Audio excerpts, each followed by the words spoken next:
Sir, ഈ സംസ്ഥാനം കണ്ട ഏറ്റവും ക്രൂരവും പൈശാചികവുമായ കൊലപാതകമായിരുന്നു CTP ചന്ദ്രശേഖരൻ്റേത്. ഒരു രാഷ്ട്രീയ പ്രവർത്തകനെ ഇത്രയും ഹീനമായ രീതിയിൽ കൊല ചെയ്യപ്പെട്ട ഒരു സംഭവം ഇവിടെ ഉണ്ടായിട്ടില്ല. കേരള മനസാക്ഷിയെ മുഴുവൻ ഞെട്ടിച്ച സംഭവമാണ്. സർ, ഇത് ഹൈക്കോടതിയിൽ വന്നപ്പോൾ ഹൈക്കോടതി ഇതിൽ പല പ്രതികളുടെയും ജീവപര്യന്തം ഇരട്ടി ജീവപര്യന്തമാക്കി. സർ, ഇവിടെ നമ്മൾ ഞെട്ടിച്ചിരിക്കുന്ന സംഭവം 13/6/2024 കണ്ണൂരിലെ സെൻട്രൽ പ്രിസൺ സൂപ്രണ്ട് ഒരു ഔദ്യോഗികമായൊരു കത്ത് സിറ്റി പോലീസ് കമ്മീഷണർ കണ്ണൂർ കൊടുത്തിരിക്കുകയാണ്. സാർ, ആ കത്തിൽ പറഞ്ഞിരിക്കുന്നത് കുറേ ആളുകളുടെ പേര് വിവരങ്ങൾ കൊടുത്തിട്ട്, ജയിൽ പുള്ളികളുടെ പേര് വിവരങ്ങൾ കൊടുത്തിട്ട് 56 ആ പേരുടെ പേര് വിവരങ്ങൾ കൊടുത്തിട്ട് അവർക്ക് ശിക്ഷ ഇളവ് കൊടുക്കാനുള്ള നടപടികൾ ആരംഭിക്കുകയാണ്.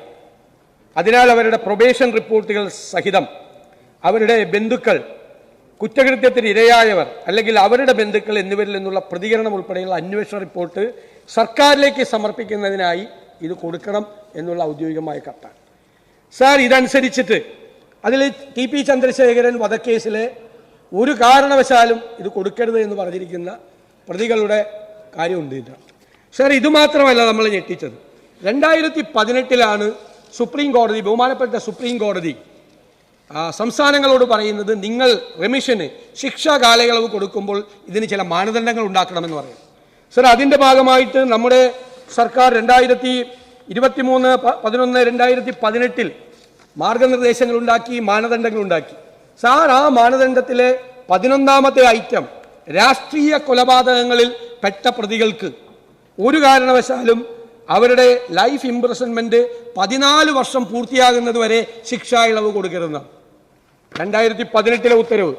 സാർ, നമ്മളെ അത്ഭുതപ്പെടുത്തിക്കൊണ്ട് 25/11/2022 സർക്കാർ ഒരു പുതിയ ഉത്തരവിറക്കി. സാർ, ആ ഉത്തരവിൽ 2018 ഈ രാഷ്ട്രീയ കൊലപാതകങ്ങൾ നടത്തിയ പ്രതികളെ ശിക്ഷാ ഇളവിൽ നിന്ന് ഒഴിവാക്കണം എന്നതങ്ങ് എടുത്തു മാറ്റി. ഈ പ്രതികൾക്ക് ഇളവ് കൊടുക്കാൻ വേണ്ടിയിട്ടുള്ള ഗൂഢാലോചന ആരംഭിക്കുകയാണ് 2022 ഗൂഢാലോചന ആരംഭിക്കുക. മാത്രമല്ല, Kerala prisons and correctional service act 2010 അനുസരിച്ചിട്ട് 78(2) വകുപ്പ് അനുസരിച്ചിട്ട് പറയുന്നത് എന്താണെന്നറിയാം സാർ? ഒരാളുടെ ശിക്ഷാ കാലാവധിയുടെ 1/3 താഴെയായിരിക്കണം അയാൾക്ക് ആകെ കൊടുക്കുന്ന പരോള്, ശിക്ഷാ ഇളവ്, ലീവ്, ഇതെല്ലാം കൂടി കണക്കാക്കിയിട്ട് നോക്കുവാണെങ്കിൽ അയാളുടെ മൊത്തം ശിക്ഷാ കാലാവധിയുടെ 1/3 താഴെ ആകാൻ പാടുള്ളൂ. പക്ഷെ ഈ TP ചന്ദ്രശേഖരൻ കൊലക്കേസിലെ പ്രതികൾ മിക്കവാറും സമയത്ത് പുറത്താണ്, പരോളിലാണ്. അവർക്ക് ഇനി ശിക്ഷാ ഇളവ് കൊടുക്കുമ്പോൾ ഈ പ്രിസൺ ആക്ടിലെ ഈ ഒരു പ്രൊവിഷൻ തടസ്സമായി മാറും. അവർക്ക് ഒരിക്കലും ശിക്ഷാ ഇളവ് കൊടുക്കാൻ പറ്റില്ല.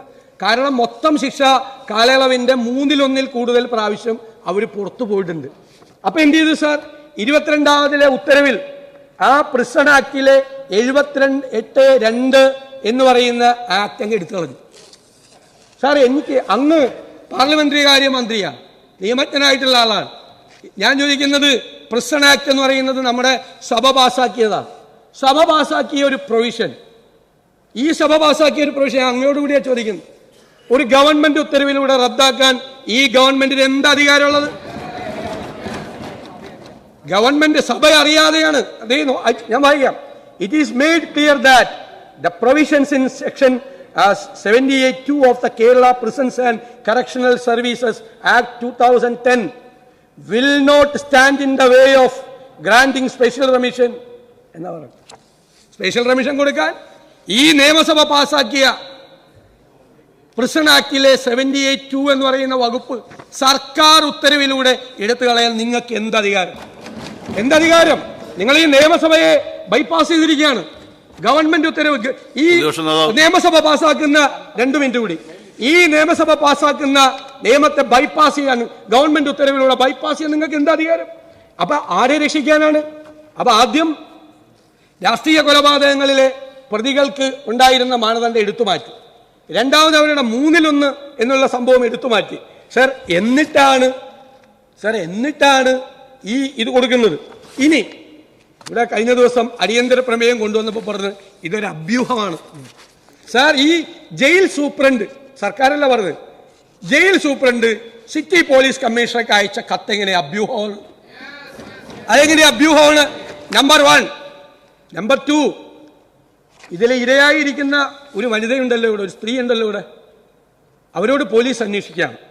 അപ്പോൾ ആദ്യത്തെ ഒരു പ്രതി കെ മുഹമ്മദ് ഷാഫിക്ക് വേണ്ടി ചൊക്ലി പോലീസ് സ്റ്റേഷൻ 21/6/2024 വൈകുന്നേരം ഫോണിൽ ബന്ധപ്പെട്ട് രമയുടെ മൊഴിയെടുത്തു. സാർ, രണ്ടാമത്തത് വേറൊരു പ്രതി എസ് സിജിത്ത്, അണ്ണൻ സിജിത്തിന് വേണ്ടി പാനൂർ പോലീസ് സ്റ്റേഷൻ വൈകുന്നേരം 22/6 ഈ മാസം, ഈ കഴിഞ്ഞ ആഴ്ച 24 വൈകുന്നേരം MLA ഓഫീസിൽ നേരിട്ടെത്തി മൊഴിയെടുത്തു. രണ്ടാമത്തെ കേസ്. അപ്പം TK രജീഷിന്റെ എടുത്തിട്ടില്ല. ഞങ്ങൾ നേരത്തെ പറഞ്ഞത് TK രജീഷ്, മുഹമ്മദ് ഷാഫി, എസ് സിജിത്ത് എന്നീ 3 പ്രതികളെ ഇതിൻ്റെ അകത്തുള്ളതായിട്ടാണ്. സാർ ഇപ്പം നോക്കിയപ്പോൾ എന്താ, 7ാമതൊരാളും കൂടിയുണ്ട് പ്രതി, ട്രൗസർ മനോജൻ. നിങ്ങളെല്ലാം ഈ നിയമസഭയിലെ ബഹുമാനപ്പെട്ട ചെയർ ഉൾപ്പെടെ സംസ്ഥാന സർക്കാരിന് വേണ്ടി വാദിച്ചവരുൾപ്പെടെ എല്ലാവരും പറഞ്ഞു ഇതൊരു അഭ്യൂഹമാണെന്ന്. ഞാൻ ഈ സഭയുടെ മുമ്പാകെ ഒരു പ്രധാനപ്പെട്ട കാര്യം, ഒരു പ്രധാന സംഗതി വെളിപ്പെടുത്താൻ ആഗ്രഹിക്കുന്നു. സാർ, ഈ മനോജൻ എന്ന ട്രൗസർ മനോജന്റെ പോലീസ് സ്റ്റേഷൻ അതിർത്തി ഏതാ? Kolavallur police station. സാർ, ഇതെല്ലാം നിങ്ങൾ സ്പീക്കറും നിങ്ങളെല്ലാം പറഞ്ഞു കഴിഞ്ഞിട്ട് ഇന്നലെ വൈകുന്നേരം 7:37 രമയുടെ മൊഴി കൊളവല്ലൂർ പോലീസ് സ്റ്റേഷൻ എടുക്കുക. നാളുണ്ട് നിങ്ങൾ. എന്നിട്ട് നിങ്ങൾ ഇത് അഭ്യൂഹമാണെന്ന് പറയാ. അഭ്യൂഹമാണ് നിങ്ങൾ പറയാ. നിങ്ങളിത് അല്ല, ഞാൻ കൺക്ലൂഡ് ചെയ്യാം. നിങ്ങൾ ഇത് അഭ്യൂഹമാണെന്ന് പറയാ. ഇത് അഭ്യൂഹം. ഇന്നലെ രാത്രി ആ സ്ത്രീയുടെ 4ാമത്തെ പോലീസ് സ്റ്റേഷൻ, 3ാമത്തെ police station, let me complete 3ാമത്തെ പോലീസ് സ്റ്റേഷൻ കാര്യം പറയട്ടെ. അംഗങ്ങൾ ബഹളം വെക്കേണ്ട കാര്യമില്ല. സബ്മിഷനാണ്. ബഹുമാനപ്പെട്ട പ്രതിപക്ഷ നേതാവായതുകൊണ്ട് സമയം കൊടുത്തതാണ്. നോ, നിങ്ങൾ ബഹളം വെക്കേണ്ട കാര്യമില്ല. ബഹുമാനപ്പെട്ട പ്രതിപക്ഷ നേതാവായതുകൊണ്ട് അദ്ദേഹത്തിന് സമയം അനുവദിച്ചാണ്. നിങ്ങൾ ബഹളം വെച്ച് സമയം കൊടുക്കണ്ട. നിങ്ങൾ ഇവിടെ ഇരിക്കൂ. നോ, സബ്മിഷനാണ്. ബഹുമാനപ്പെട്ട പ്രതിപക്ഷ നേതാവായതുകൊണ്ട് അദ്ദേഹത്തിന് സമയം അനുവദിച്ച് നിങ്ങൾ ബഹളം വെക്കണ്ട. അങ്ങ് കംപ്ലീറ്റ് ചെയ്യൂ. സബ്മിഷൻ മാത്രമല്ല, അടിയന്തര പ്രമേയത്തിന് അനുമതി കൊടുക്കുന്ന സബ്മിഷൻ സമയം കൊടുക്കും. പ്ലീസ്, നിങ്ങളല്ല സ്പീക്കർ തീരുമാനിക്കുന്നതല്ല. അപ്പോ ഇന്നലെ വൈകുന്നേരവും ഈ ക്രൂരന്മാരായ ക്രിമിനലുകൾക്ക് ശിക്ഷ ഇളവ് കൊടുക്കാനുള്ള നടപടികളുമായി ഈ സർക്കാർ മുന്നോട്ട് പോകുന്ന ദയനീയമായ സ്ഥിതിയാണുള്ളത്. സാർ, ഞാൻ അവസാനിപ്പിക്കുകയാണ്. സാർ, ഈ പ്രതികൾ ആരാ? പരോളിൽ ഇറങ്ങി സ്വർണ്ണക്കള്ളക്കടത്ത് കേസ്, മയക്കുമരുന്ന് കേസ്, സ്വർണം പൊട്ടിക്കൽ കേസ്, ഇതില് കൊട്ടേഷൻ സംഘങ്ങൾ, നിരവധി തോക്ക്, ഇതിലെല്ലാം പ്രതികളായ ഈ ആളുകളെയാണ് ഈ സർക്കാർ ശിക്ഷാ ഇളവ് കൊടുത്തി പുറത്താക്കാൻ ശ്രമിക്കുന്നത്. അതിന് ഞങ്ങൾക്ക് ഒന്ന് വേണ്ടത്, ഞാൻ അവസാനിപ്പിക്കുക, TP ചന്ദ്രശേഖരൻ കേസിലെ പ്രതികൾക്ക് ഒരു കാരണവശാലും ശിക്ഷാ ഇളവ്, കാരണം ഹൈക്കോടതി പറഞ്ഞിട്ടുണ്ട് 20 വർഷം കാലാവധി പൂർത്തിയാകാതെ ശിക്ഷാ ഇളവ് കൊടുക്കും. അപ്പോ ഞങ്ങൾക്ക് വേണ്ടത് ഗവൺമെന്റിന്റെ അഷ്വറൻസ് ആണ്. ഒരു കാരണവശാലും TP ചന്ദ്രശേഖരൻ വധക്കേസിലെ ഈ പ്രതികൾക്ക് ശിക്ഷാ ഇളവ് കൊടുക്കില്ല എന്നുള്ള ഉറപ്പ് മുഖ്യമന്ത്രിക്ക് വേണ്ടി അതൊക്കെ ചെയറിന് അറിയാം. നിങ്ങൾക്ക് ഇതിന്റെ ഒന്നും അല്ല ഭാഗമുണ്ടാക്കി അങ്ങനെ പറയണ. ചെയർ എനിക്ക് അനുവാദം തന്നാണ്, ഉണ്ടാക്കിയോണ്ട് കാര്യമില്ല.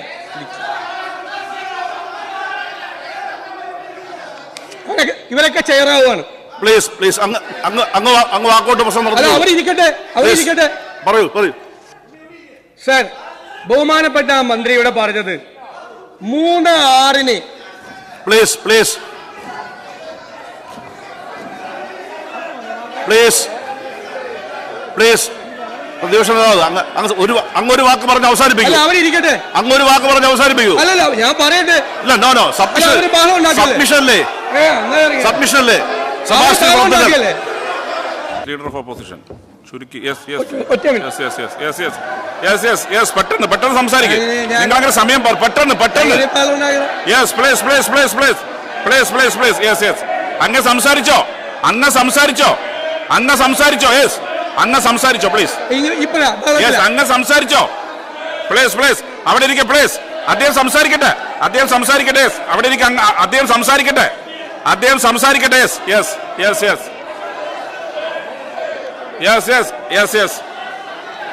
നിങ്ങളൊന്ന് ഇരിക്കേ പ്ലീസ്. ഒന്ന് അംഗങ്ങൾ ഇരിക്കണം പ്ലീസ്. ബഹുമാനപ്പെട്ട അംഗങ്ങളൊന്ന് ഇരിക്കണം. യെസ്. ബഹുമാനപ്പെട്ട അംഗങ്ങളൊന്ന് ഇരിക്കണം. യെസ്. പ്ലീസ്. യെസ്. ഒന്നിരിക്കെ പ്ലീസ്. ഇരിക്കെ പ്ലീസ്. യെസ്. അങ്ങ് സംസാരിച്ചോ? യെസ്. പ്ലീസ്. ഈ നോയ്സി സീനൊന്ന് മാറാമോ? നിങ്ങൾ സംസാരിച്ചോ? യെസ്, അങ്ങ് സംസാരിച്ചോ? എന്റെ റൈറ്റ് അങ്ങാണ് പ്രൊട്ടക്ട് ചെയ്യേണ്ടത്. ഒന്നിരിക്കണം പ്ലീസ്. അദ്ദേഹം സംസാരിക്കട്ടെ. അദ്ദേഹം സംസാരിക്കട്ടെ പ്ലീസ്.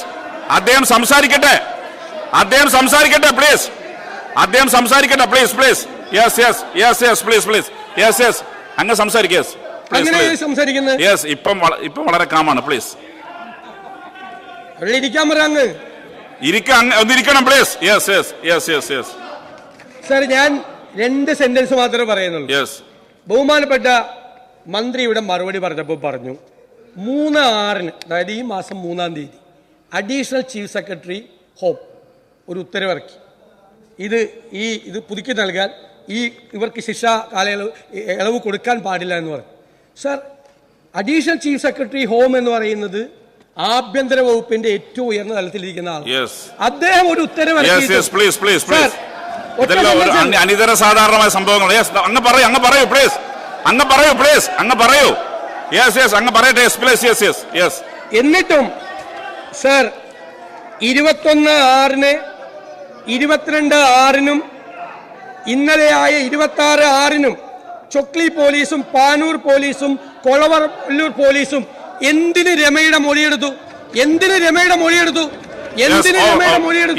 സാർ, അതുകൊണ്ട് ഈ സർക്കാർ ഇപ്പോഴും ഈ പ്രതികളെ ശിക്ഷാ ഇളവ് കൊടുക്കാനുള്ള വഴികളാണ് നോക്കുന്നത്. അതിൽ പ്രതിഷേധിച്ച് ഞങ്ങൾ വാക്കൗട്ട് ചെയ്യും.